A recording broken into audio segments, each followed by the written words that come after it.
Hello and welcome to today's Yorkshire Voice. It's Friday the 10th of May. I'm Tom Clayton. It's a big weekend for sport in Yorkshire, with Leeds United gearing up for their first playoff game against Derby. We find out what it would mean to the city to see United promoted to the Premier League. Caught in the act, West Yorkshire is one of the worst places in the county for speeding tickets.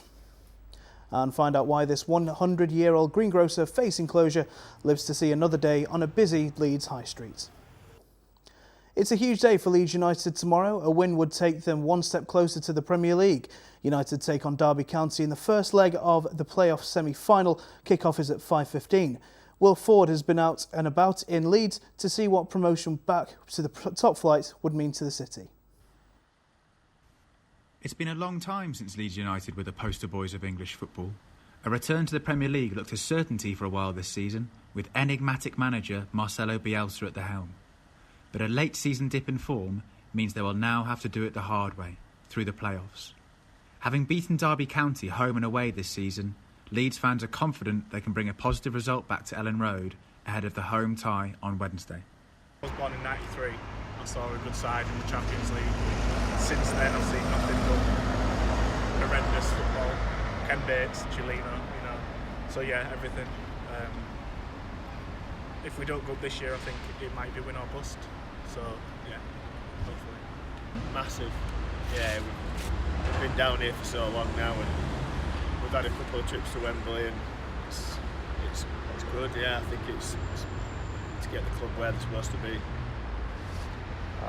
In the playoffs, anything can happen. But one thing is for sure, this city is ready for its team to be back in the big time.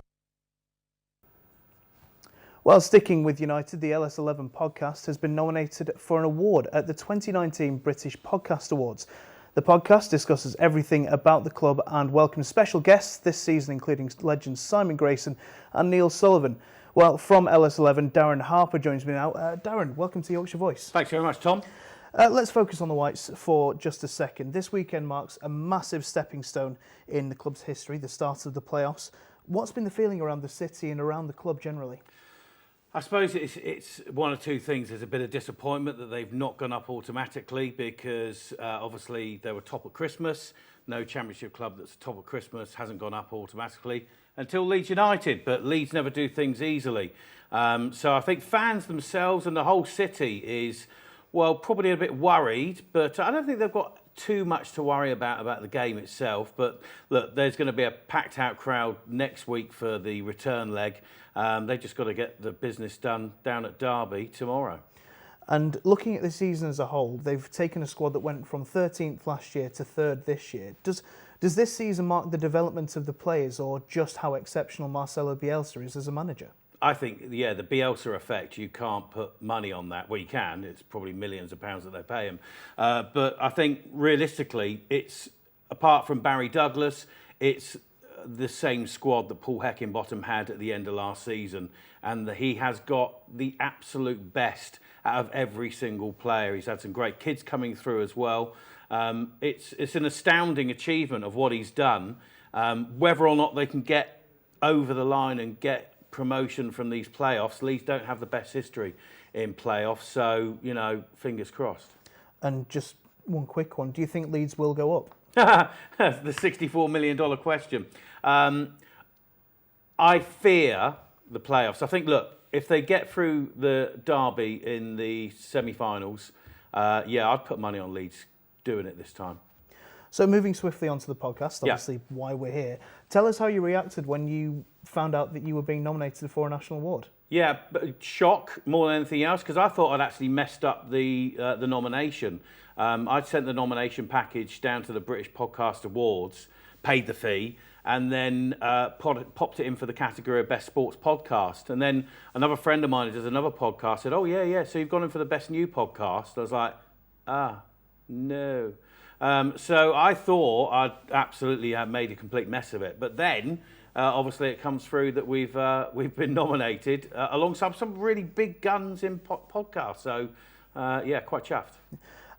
So just a quick one, just to end on. Yeah. You've had so many guests across the course of the year. Who's been your favourite? Oh, that's like asking who's your favourite kid. I would think, from Leeds fans' point of view, they love hearing about sort of like Leeds in the past, I'd say someone like Simon Grocer will probably be the best guest that we've had, certainly from the reaction from fans. Or maybe Harold Wilkinson, or maybe Gary Verity, or maybe Colton Smith. Well, Darren, either way, thank you very much for joining us here on Yorkshire Voice. Moving swiftly on, the West Yorkshire Police have been promoting their annual Deaf Awareness Week. The programme was started by the UK Council on Deafness in 1993 with the aim to make organisations think more closely about what they're going to do to help the deaf and hearing impaired. One of West Yorkshire Police's priorities is protecting the vulnerable, and we would see the deaf community as one of our most vulnerable communities, as we would say so for anybody with disability. But if you think the amount of messages about how to stay safe, crime prevention messages, that you would listen to on the radio, you go into work, and if you are deaf, you actually miss out on those messages. So that's why we're very, very keen to make sure that we don't place deaf people at risk by not telling them how to stay safe and how they can actually prevent crime. It could be their home, it could be staying safe online, it could be anything really. West Yorkshire has been named as one of the worst places in the country for speeding tickets. A recent study showed that the county came out second worst behind Avon and Somerset, with almost 175,000 tickets handed out last year alone. That averages out at almost 3,500 tickets a week. The mirror pool at Bradford City Park will be closed again this weekend due to ongoing maintenance work. The council have apologised on Twitter, but they say they don't know when the work will be finished. Police have seized a large amount of cash and drugs from 4 properties in Leeds. The raids happened yesterday as police targeted cocaine and heroin dealers in Armley and Wortley.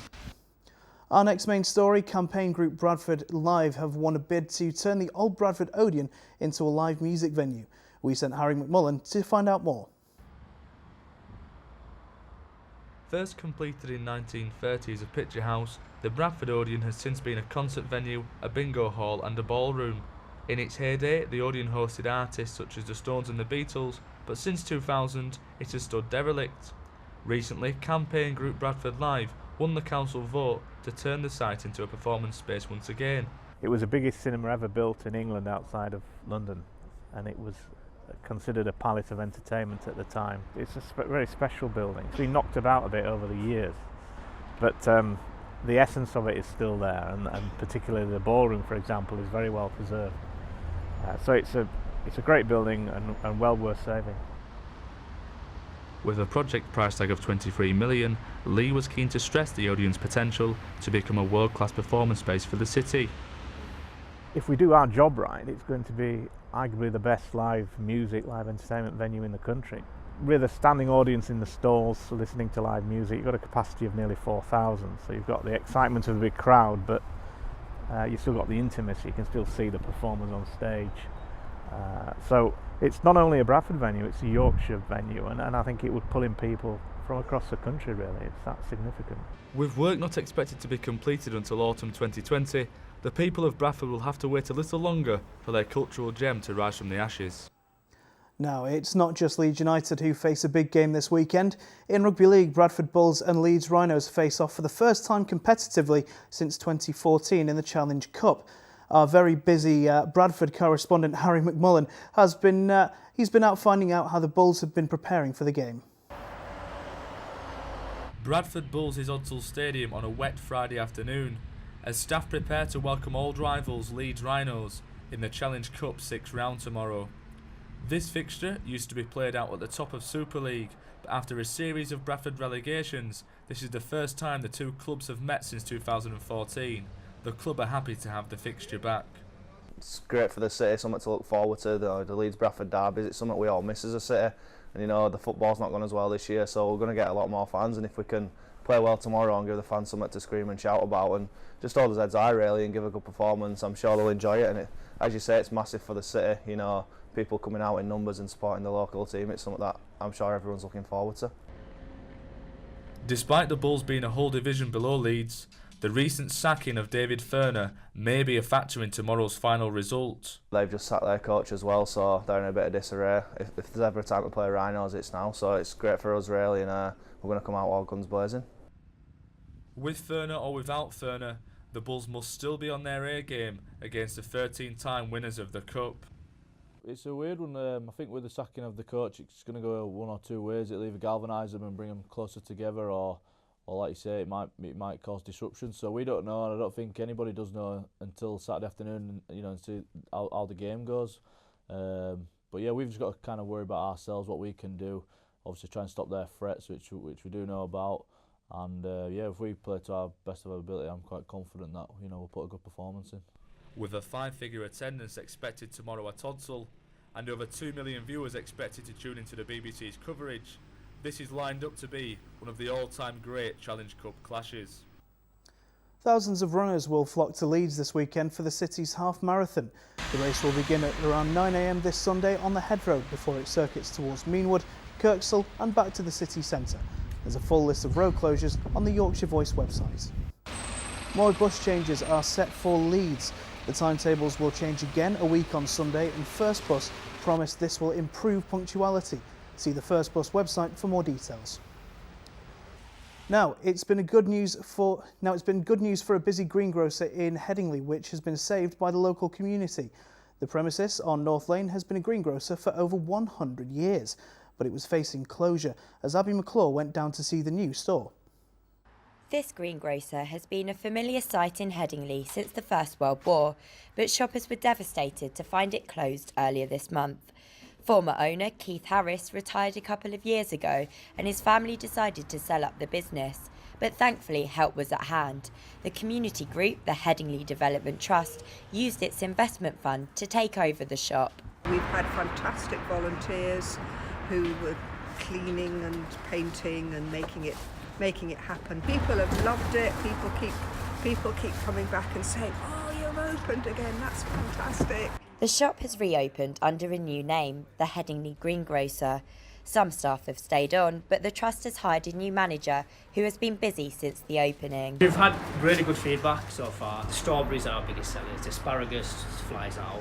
It's hard to keep it topped up. Everyone's really happy with the quality of the produce, the pricing of everything's really, they said that is spot on with everything. So yeah, everything's been really well received so far. Staff at the greengrocer are working closely with the butchers next door, encouraging shoppers to support local and independent business. The produce is spot on. I know what I'm getting because I've got my grandson that has his veg. I'll take him to nursery. I make sure he knows he's got his fruits, you know what I mean? And I know it's going to keep. Headingley Development Trust also run a monthly farmers market and a community centre nearby. The trust has been praised by local MP Alex Sobel for its work redeveloping the Headingley community, work which is certainly welcomed by shoppers on North Lane. And now over to Alicia Atkinson for today's weather. Alicia, it looks cold out there. Whereabouts are you? Hi Tom, I am here in Horsforth, not too far away from the Yorkshire Dales, where it has been cold, wet and rainy for the past week.